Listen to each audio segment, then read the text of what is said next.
حسین رضی اللہ تعالیٰ عنہ کی شہادت کے حوالہ سے یہ اجتماع ہے۔ امت مسلمہ کچھ آزمائشوں کا شکار ہے، کچھ ہمارے ذہن اس طرح کے ہو گئے، عام آدمی سے لے کر بڑے آدمی تک کہ کوئی بات بڑی جلدی ہمارا ذہن قبول ہی نہیں کرتا۔ کسی دوسرے کی طرف جانا یا کوئی اور بات کرنا یہ تو بڑی لمبی بات ہے، عام جو سادی باتیں ہیں وہ بھی ہمارے ذہن مشکل سے قبول کرتے ہیں، چونکہ شکوک اتنے ڈال دیے گئے ہیں، شک اتنا پیدا کر دیا گیا ہے، تفریق اتنی ہے، بدگمانی اتنی ہے، بری سوچ اتنی زیادہ ہے، بڑی مشکل ہے لوگوں کا کچھ چیزوں کو قبول کرنا۔ ہم لوگ جو ڈیوٹی کرتے رہتے ہیں تھوڑی تھوڑی، تو ہم اصل میں اذان دیتے ہیں، صرف اذان دیتے ہیں کہ چلو بتا دے لوگوں کو کہ نماز کا وقت ہو گیا ہے، باقی اس سے زیادہ ہم اپنی حیثیت نہیں سمجھتے۔ اذان دینا ذمہ داری ہے، تو اللہ تعالیٰ جب تک موقع دے گا اذان ہوتی رہے گی۔ کچھ لوگ صحابہ کے بارے میں کمزور جملے بولتے ہیں، غلط باتیں کرتے ہیں، کچھ اہل بیت نبوت کے بارے میں غلط باتیں کرتے ہیں، یہ صرف سنی ہے جو حق چار یار کا نعرہ بھی کھول کے لگاتا ہے اور یہ نعرہ حیدری یا علی بھی کھول کے لگاتا ہے۔ یہ اللہ نے صرف ہمیں مقام، وہ الگ بات ہے کہ ہم لوگ سننے کو تیار نہیں، سمجھنے کو تیار نہیں کہ اللہ نے ہمیں مرتبہ کتنا عطا فرمایا ہے، یہ صرف ہماری۔ امام حسین کی شہادت کا کچھ تھوڑا سا پس منظر۔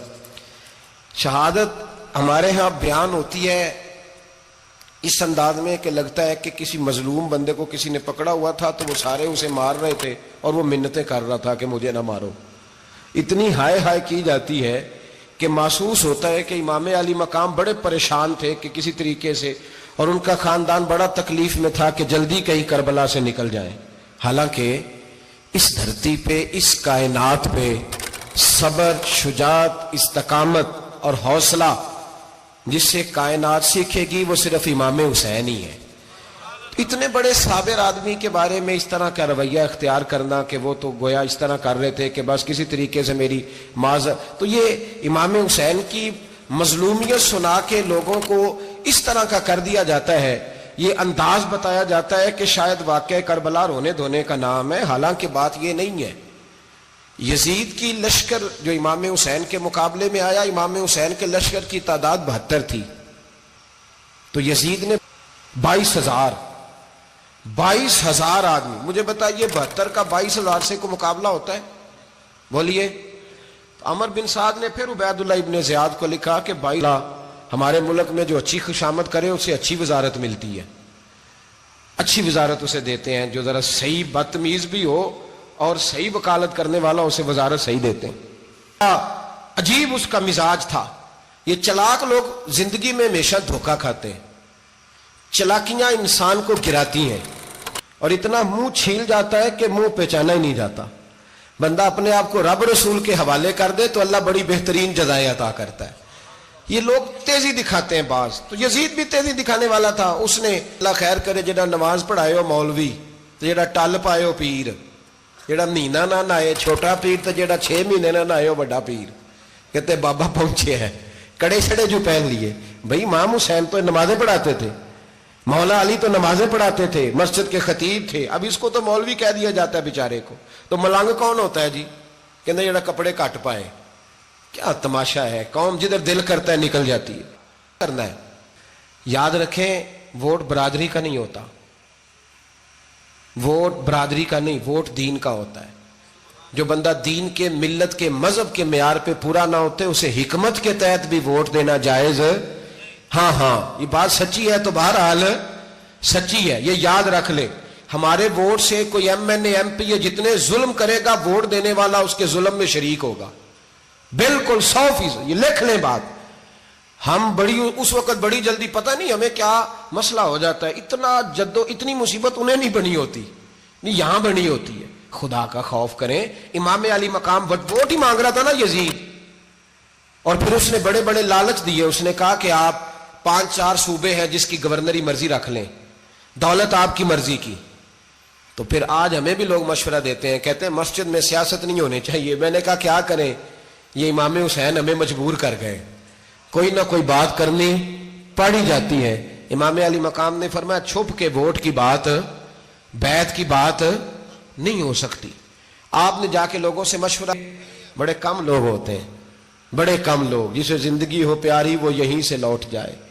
میرے قافلے میں شامل کوئی کم ظرف نہیں ہے، بڑے کم لوگ ہوتے ہیں جو ارادوں کے، وعدوں کے، ہمیشہ ساتھ چلنے کے پکے ہوتے ہیں، ورنہ بڑے لوگوں کو گرمی لگتی۔ ہر بندہ نہیں کہتا اسی ویسے ان جیسی حمایت فراڈیاں دی کرن ڈے ہیں تو پھر چھڑ دے کیوں نہیں ہیں، ان جے دھوکھے باز ہی انہیں کرایا ان کھ نہیں تو پھر چھوڑ دو، جان تم ہی چھوڑ دو۔ یہ بندہ بات صحیح کر رہا ہے، بندہ ویسے یہ بات صحیح کر رہا ہے پر اجے حالات نہیں ٹھیک ہے، دے والے بندے ٹھیک نہیں، پر کیا تماشا ہے، کب تک ایسا رہے گا کہ کب تک یہ بات چل؟ بھائی بچے ساتھ ہو، صحرا کا علاقہ ہو، تپتی ہوئی ریت ہو، اتنے کٹھن اور سخت حالات، چاروں جانب موت ہی موت، دور دور تک اپنوں کا نام و نشان کوئی نہیں، اور اکیلے فیصلہ کرنے والے امام حسین، باقی سارے بچے ہیں یا عورتیں، سارے بڑے اکیلے 19 لوگوں کو ایک بار میں حضرت ایسے ہی تماشا بنا دیا ہے۔ مظلوم تھے وہ تو رو رہے تھے، ہر مقرر یہ کہہ رہا ہے کہ وہ تو بار بار کہہ ابا پانی مل جائے، پانی آ جائے، ترس گئے۔ خدا کا خوف کرو، یہ دلیر لوگ تھے، ان کی باتیں آج بھی پڑھ کے دلیری پیدا ہوتی ہے، دلیری پیدا ہوتی ہے، دلیری۔ دوسرے پہ مشکیزہ، وہ بھی کٹا۔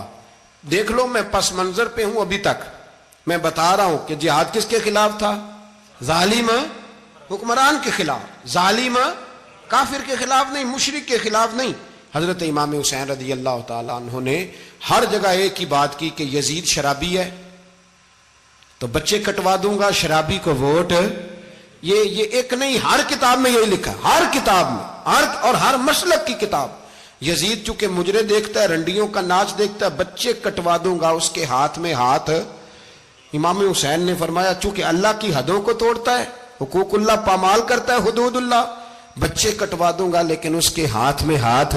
سارا دن خود مجرا دیکھنا اور 10 محرم کو 2 دیگیں پکا کے حسینی بن جانا، سارا سال خود گند مند کرنا، شرابیوں کے ساتھ رہنا، اور 10 محرم کو 2 آنسو بہا کے یاد رکھنا۔ میں ہمیشہ کہتا ہوں، پھر کہہ رہا ہوں، جس کے موبائل میں گندے گانے ہیں، گند دیکھتا ہے، شرابی کبابی کا سپورٹر ہے، ووٹر ہے، یا مجرے دیکھتا ہے، آتا جاتا ہے، وہ یاد رکھے قیامت میں امام حسین کا ہاتھ ہوگا، اس کا گریبان ہوگا۔ ہم سے نہ رقم ہوں گے قصیدے یزید کے، ہم لوگ تو حسین کے سیرت نگار۔ حضرت عباس